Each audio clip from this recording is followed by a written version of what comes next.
Hi, this is Stephanie Richardson, certified coach, speaker, and trainer with the John Maxwell team, and owner of Unlock Your Potential. Today, I want to share with you about 6 basic fears that Napoleon Hill shares in his book, Think and Grow Rich. He says that everyone suffers from at least one or a combination of these 6 basic fears. So the first one is fear of poverty, which he says is the most destructive. Next, we have fear of criticism. And many times it's the people who are closest to us in our lives, like our family, that are the most critical. Then the next one is fear of ill health. And the reason this is a fear is 1, people worry about suffering. 2, they worry about the economic toll, and they just have a lot of uncertainty around that fear of ill health.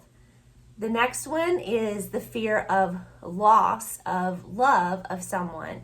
And he says that this one is absolutely the most destructive out of the 6 basic fears. And then there's fear of old age.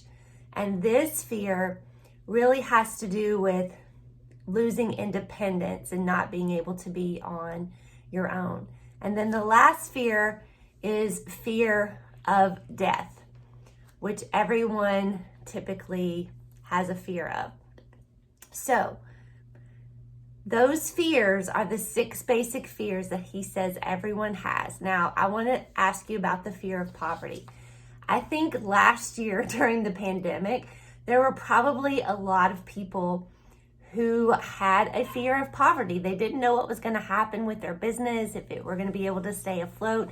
We saw a lot of businesses crumble during the pandemic. And so that one has probably been in the forefront of most people's minds in the last year. So I want to ask you to really think about those 6 fears. And if any of those are present in your life, or maybe there's one or a couple of them, but fear is just a state of mind, and it's something we can control. So I wanted to share with you those 6 basic fears that Napoleon Hill talks about in his book, Think and Grow Rich.